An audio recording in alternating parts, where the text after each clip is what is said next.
Well, hi everyone, I'm Dr. Donna Antarr, and everybody, of course, including myself, want to know about the coronavirus, want to know the two main questions. How do you get it? How do you not get it? How do you not transmit it? Even if how do you make sure even if you don't have any symptoms? Because we all have heard now that you can be positive for it, but you don't even have any symptoms. So how do you make sure that you don't transmit it to someone else who might be more susceptible to symptoms? So actually, they've figured out now, it's really easy. There's only two things. So we're gonna tell you about those two things. It's only two things. And also, you've heard about hand washing. Well, I'm gonna show you how to wash your hands so that it's easy, it's actually kind of fun, and you do it correctly so that you make sure that it's effective.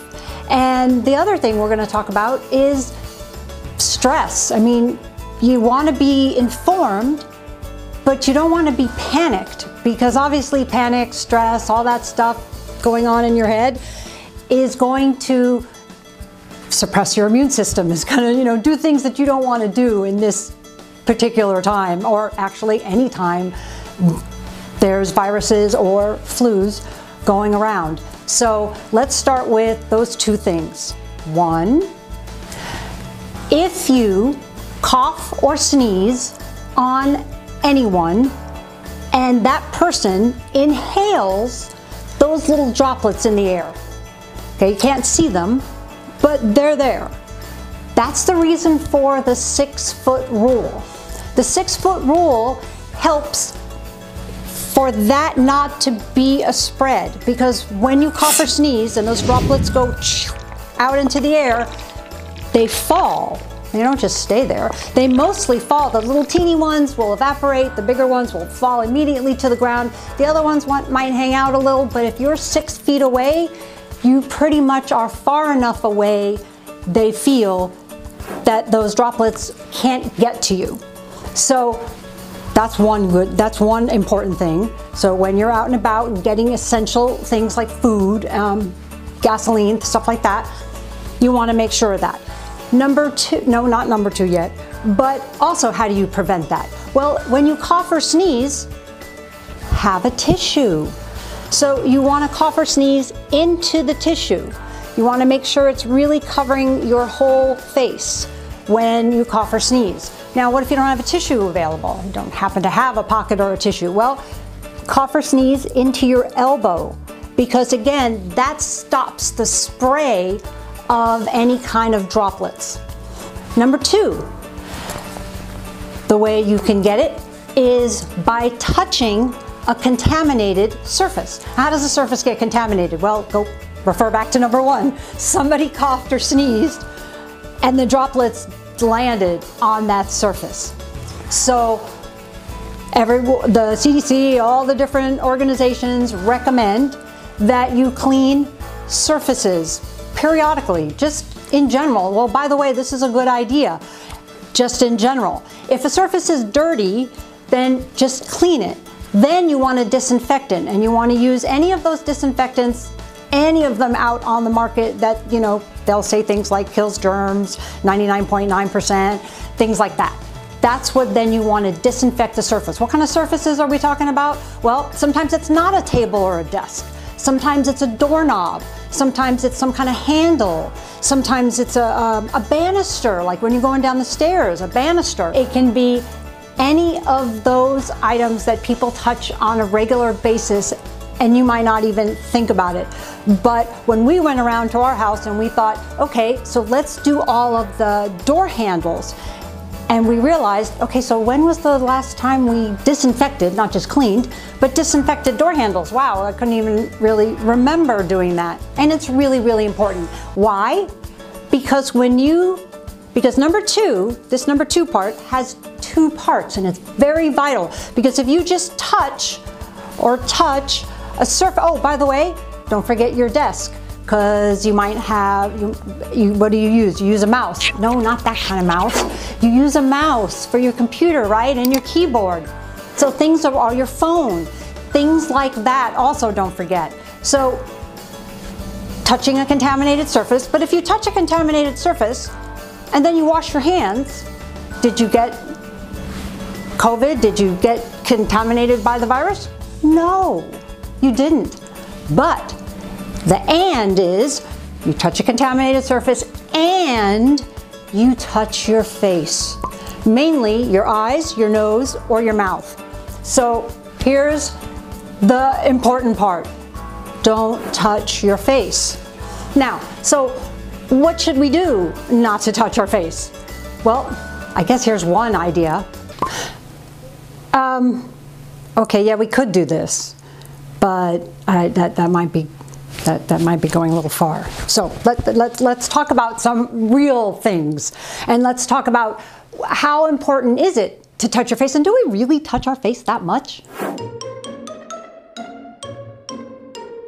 Start working on not touching your face, because one main way viruses spread is when you touch your own mouth, nose, or eyes. And of course, enhanced cleaning of surfaces. Well, we're always saying the common sense of washing your hands, not touching your face. We're looking at every way individuals come into the country, not just through the... One of the key parts to preventing transmission is washing your hands and not touching your face. You know, there's a lot of folks that are... Well, we do.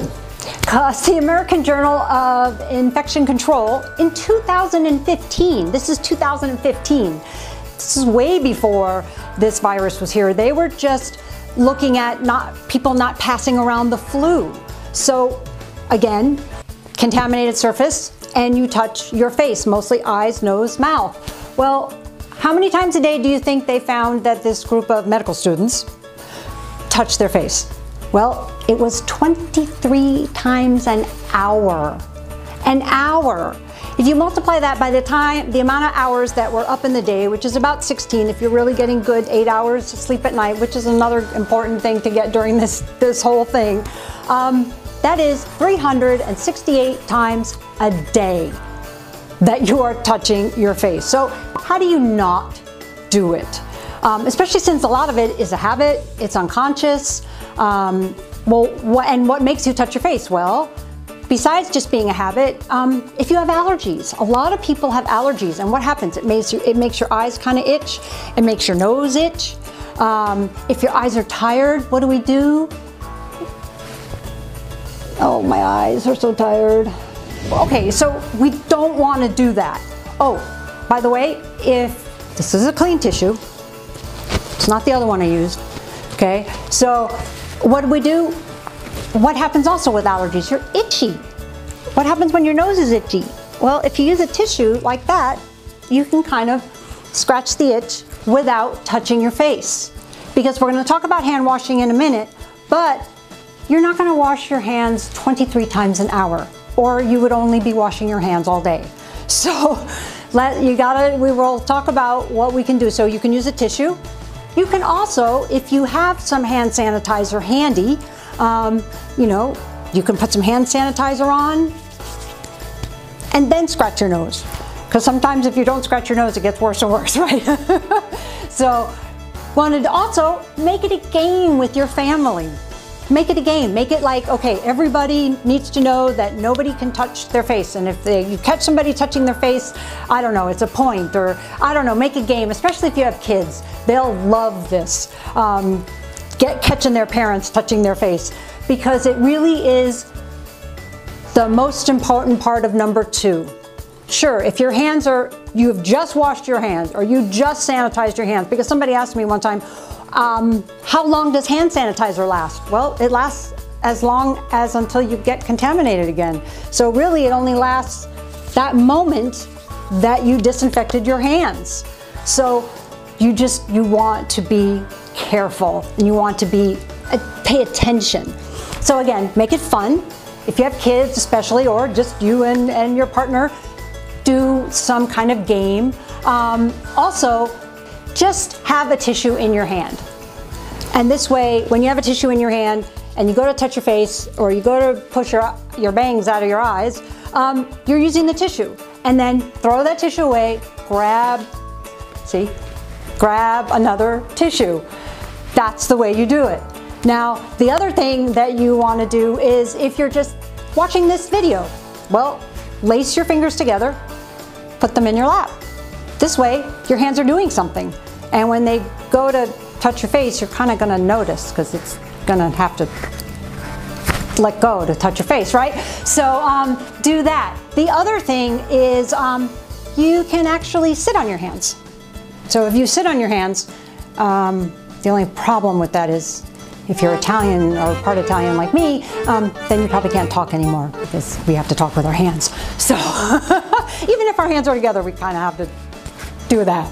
So those are the things, the little games. You can put Post-it notes all over your house. Don't touch your face. Just all sorts of things to make you more aware. And this is not only for now, this is for any flu season. It's so important. What's number one? Somebody coughs or sneezes on you, or you cough or sneeze on somebody else. Don't do that. It's so easy to prevent. 6-foot rule, make sure you protect. What's the other thing? Number two, you touch a contaminated surface. Well, first disinfect your surfaces. Oh, and by the way, when you're disinfecting your surfaces, make sure you wear gloves, have good ventilation, because you don't want to like make yourself sick while you're trying to make yourself healthy and protect yourself, right?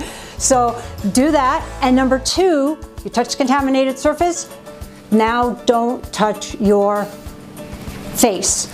And in between all that, wash your hands. And this is really easy. Besides hand sanitizer, you want to wash your hands multiple times a day. And by the way, if you're eating right now, you might want to pause the video or stop for a minute. But they've actually recently found that even when somebody is done with the respiratory part of, let's say they got infected and they had a respiratory part, it wasn't that bad, they didn't have to go to the hospital even, but now they're negative. But guess where they're not negative? When they have a bowel movement, can I say that? In the feces, they found it still exists for at least for a while. They don't know how long yet. So, you know how your mom told you, wash your hands after you go to the bathroom? And how it says it on every public bathroom, employees must wash hands. Well, everybody must wash hands after they leave the bathroom. So that's very vital also. So now we're gonna do the hand washing. Okay, so now sink, hand washing. And we're gonna talk about hand washing. And it really is simple. I'm gonna show you the steps.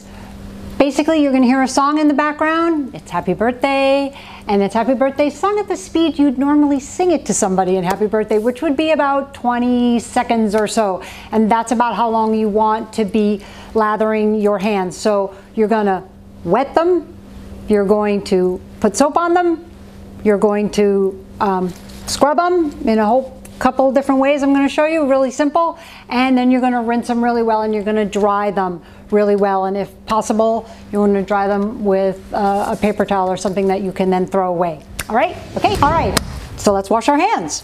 So remember, not too hot, you don't need to do it with really hot water, obviously don't want cold, so right in the middle where it's cool. Get your hands nice and wet, shut off the water, use your elbow or the side of your arm, there you go, and start your timer, and then lather up your hands, okay? And first, palms, then the tops of your hands, and a little bit on your wrists, tops of your hands, and then your fingertips, okay? And then in the webs. And the webs are your hands this way, the webs are your hands this way, the webs are your hands on top, the webs are your hands on top.